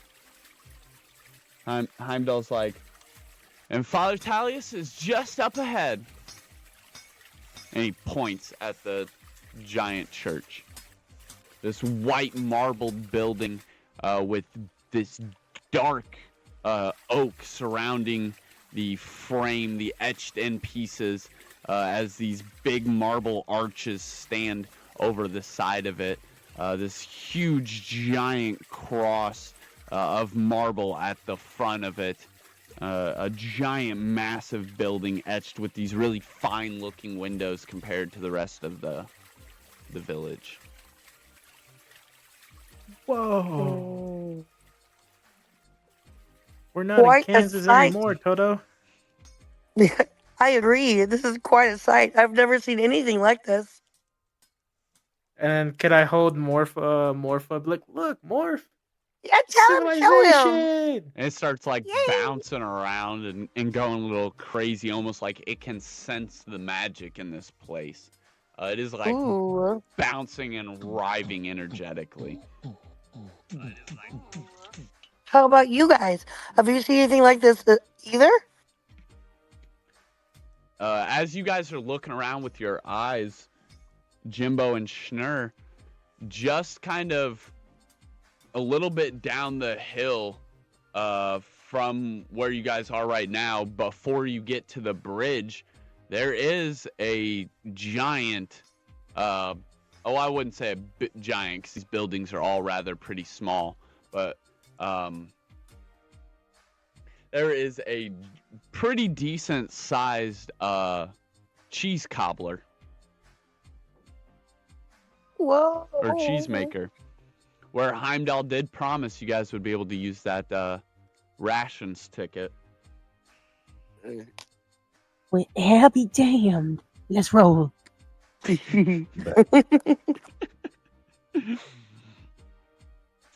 may not be the great cheese, but it's fucking cheese, dude. Yeah, you guys could absolutely swap that rations ticket with a whole wheel of cheese, if you would like. As you strut up to this big ass market style building, as these two Wild West saloon door style flapping doors, and this old rustic look to it. On the outside porch, there is a rat person, a humanoid rat, and he's sitting there with this spinning wheel that's like going around and around and around and around, like a pottery wheel, and he has a piece of cheese, and he slaps it down on it, and he starts molding it like a vase. Oh, God. And he's like, well, howdy. Excuse me, sir. May I have a bite off that? We need to sample everything before we make a purchase. Very fair. As if we have any money. A trade for our voucher. Yeah, he said, well, howdy. And he's like going at it, his foot is pedaling this pottery wheel as it spins around and around and around, and he morphs this vase of cheese.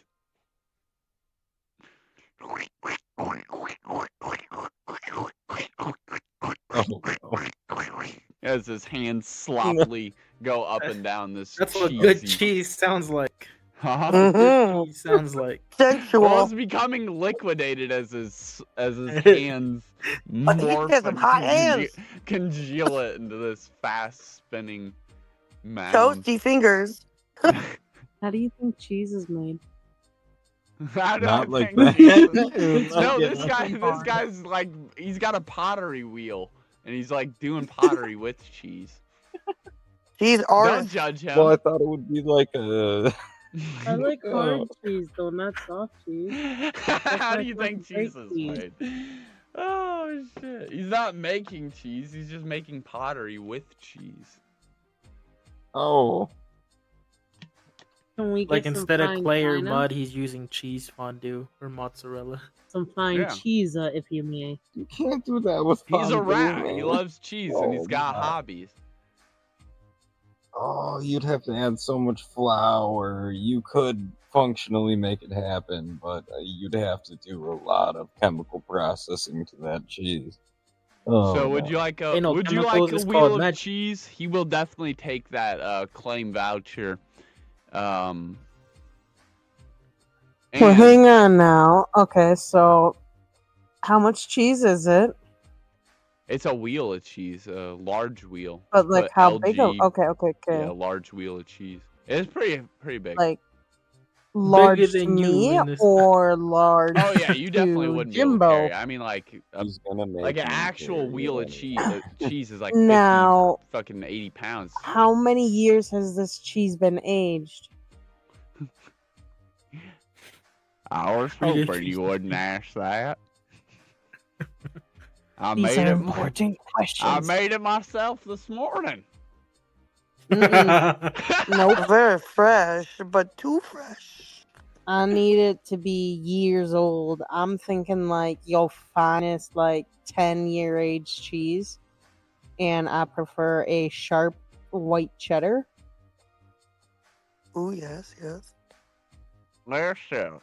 And he walks over and he like puts his hand on it, and he like focuses all of his willpower, and he goes, "Conjure cheese mold," and the mold just like furls out over the side. Is that aged enough? Ooh. Well, I prefer it not furry. Well, now you just cut the mold off, and underneath it's aged, right? Well, no, not quite. No. Yeah, Why? you made it. You While could they're have- discussing what to do, can I ask them, hey, how you do that spell? Can you walk me through that spell real quick? the conjure mold. Mm-hmm. Right, how'd you do that? I need to learn. Conjure mold. That's not a real spell. I mean, I guess. Hey, no. It's a real spell. No. You just Yeah. brought it up to existence. I'm Conjure- gonna find a way I to mean, use it. conjure Dark side has rations. cookies. They don't There have is a cheese balls. conjure rations. That's essentially what he did. He just chose it to be expired rations. Feel like you're not giving me what I want, but I take it anyway. You want to learn the conjure rations cantrip? You gotta get to school, bud. That's where I went. I could just learn it from him. He's not a He teacher. could just He teach me. It would take an entire lifetime of practice. I'm a fast Oh, well, learner. damn, I don't have that much time. Well, So did you it's not package that up my important cheese? to me now that you mention that. This is action economy. This spell here is older than my cheese mold. Where's my This- cheese at? Yeah, he gives you a different cheese wheel. This isn't the cheese Alright. you've been looking for, but this is some cheese, and that's a win. I snatch a little piece off the cheese wheel. Put Oh, it in my hell inventory. no. I'm attached to your. I'm attached to this fool. I I'm am going taking ahead us. and I am taking my cheese knife. Y'all are like Nah, a I'm y'all, taking y'all are a off of his throuple right ear. now. You want to buy cheese? I'm a- That's your You throuple. gotta feed the. No, You gotta feed the third can't. wheel.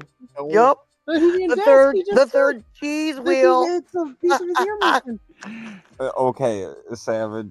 Or, Alright, sorry, very well.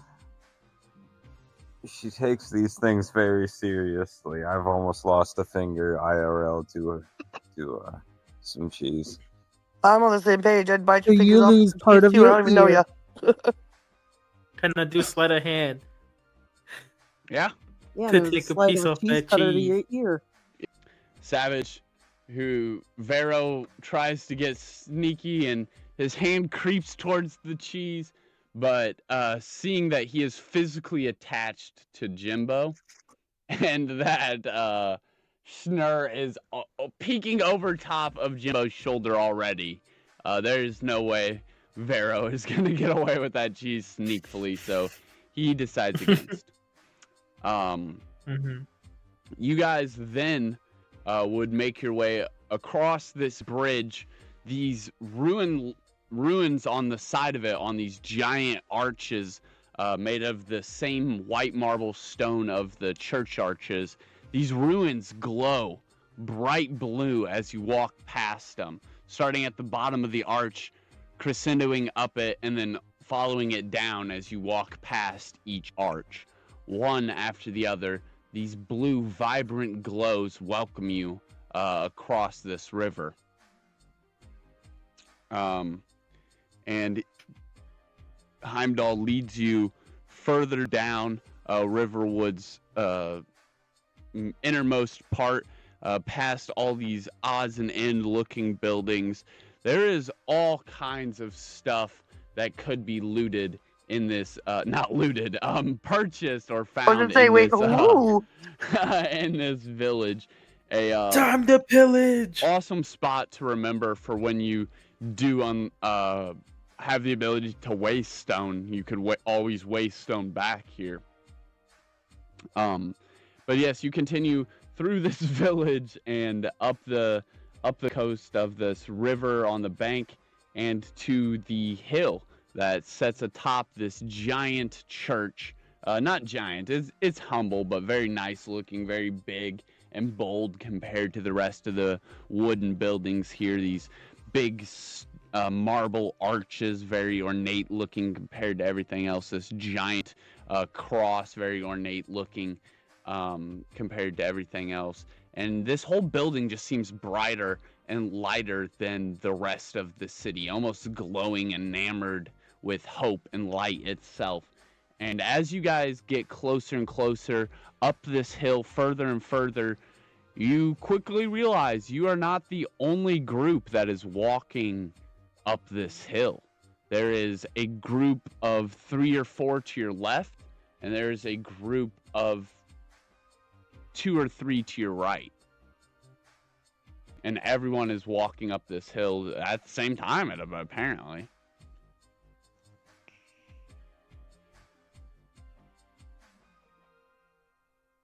Can I ask Heimdal, like, hey, who are all those groups over there? As they're walking up, and he's like looking around already, kind of chuckling to himself at these other groups. And you ask this, and it kind of brings a sense of perception to his eyes as they go sharp again.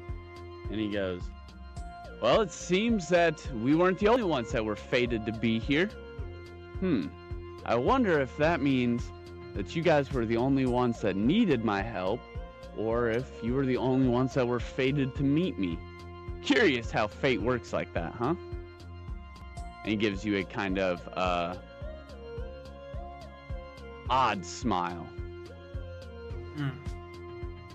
And the hill's arch slowly grows slower and slower as the slope of it dims down and flattens to where this church is sat upon the top of.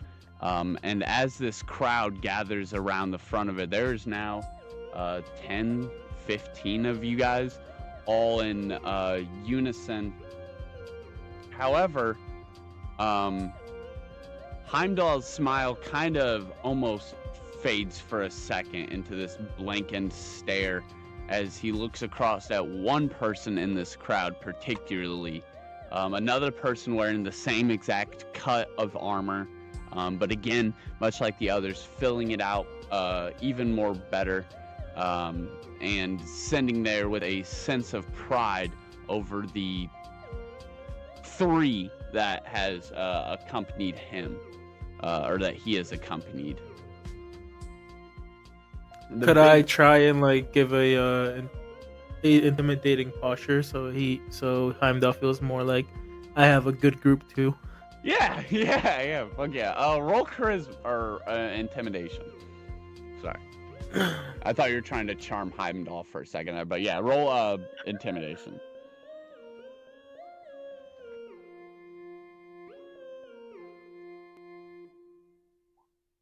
14.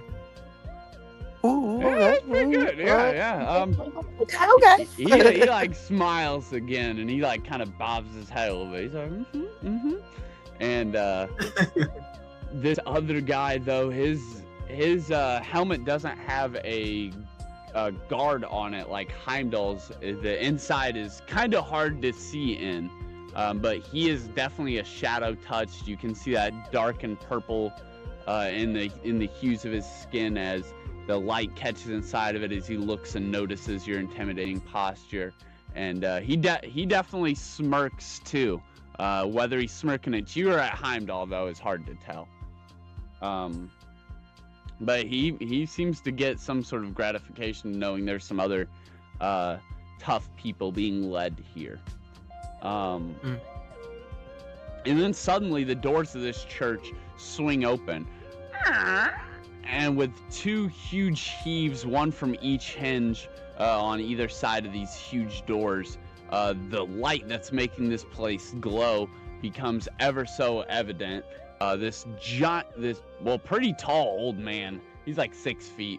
For a human, he's pretty tall in his old age, with a hunched back and these long blue robes that are kind of tattered and covered by pieces of fabric that would help keep him warm.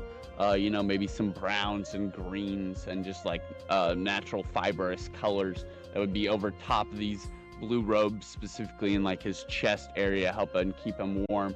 As he is like kind of hunched over, keeping most of his weight on this big, tall staff.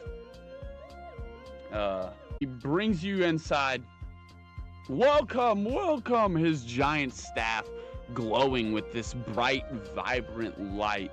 He laughs and bellows in excitement as all of you step up this hill, all gathering at the threshold of these stairs.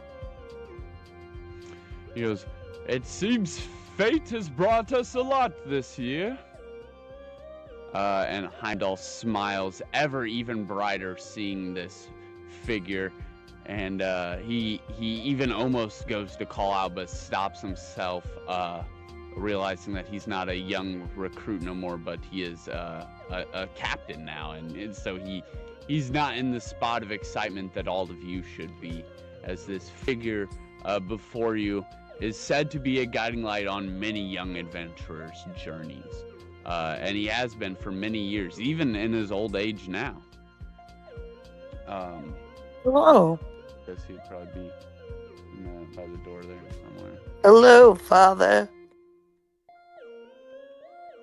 Yeah. So anyways, yes, you enter in this big group that has showed up, these 10 to 15 people of what he is saying are Fate's recruits have appeared now before him, and he welcomes all of you in, and you guys enter into the innermost part of this church. But as you can see now, it does not look too much like a church. You have these big ornate windows, which from the outside it would appear so, but from the inside it is lined with books and etched with magic. The very being of this building, the timber that it is built from, the stone that timber supports, all of it is etched with magic.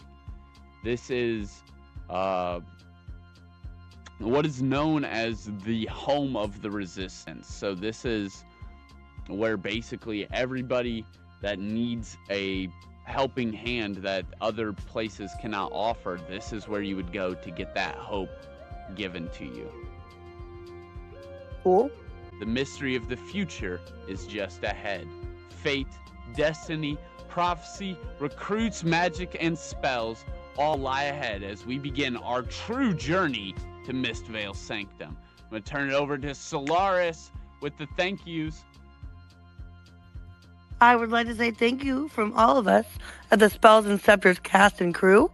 Thank you to the following supporters. So far, we just have Razmil Muhammad. Thank you very much, man. We like your support. Yes, thank you very much. With that, we're going to let the intro roll.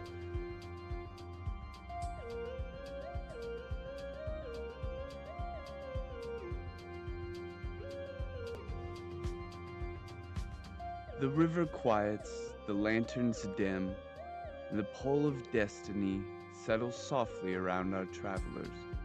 A whisper, not a shout, guiding them towards what comes next. Thank you for joining us on this chapter of Spells and Scepters. I want to also give a huge thank you and shout out to all of our cast and crew and their characters, their ambition and their creativity. Thank you to Solaris Ray, your wild spirit, Vero, your noble strength, Cloud, your quiet, moonlit calm and chaos, and Wax, your glowing laughter, and everything that you guys have done together to carry us along safely to the river's edge. For now, the lanterns of Riverwood flicker low, the water settles in a peaceful hush, and destiny is ever patient. This rests at your heels as these thoughts rest in your head, waiting for dawn to call you forward once more. Thank you for joining us in this chapter of Spells and Scepters, and next time our travelers take on a long-earned rest in Riverwood, where dreams will stir, secrets will rise, and the quiet night may hold the truth more than sleep. Until then, wander well, and magic continues on our journey through Spells and Scepters.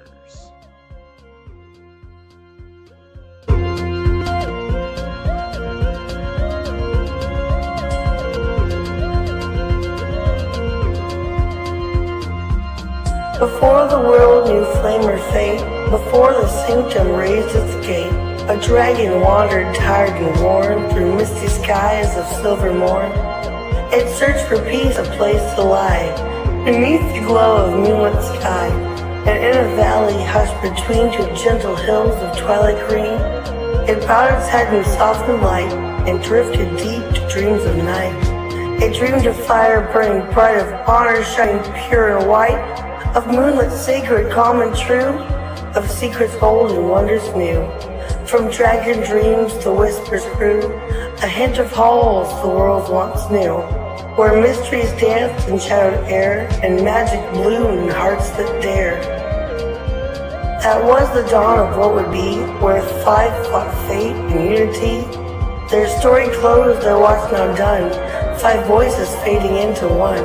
And so I speak across the yore, to those who brave what lies before. Oh, hero born of flame or field, of moonlit craft or truth concealed, step forth, past revealed, come soon, your fate unsealed. For now the sanctum stirs to see what new-made legends you will be. The dragon breathes the dream once more, a calling through the ancient door. Hero before the past is through, the tale now waits to open you. Take clues I've left and mist and dew. Seek what is hidden, chase what's true. For the sanctum keeps its promise still. In silent halls and moonlit chill, it watches all you choose to do. And it's long been waiting here for you.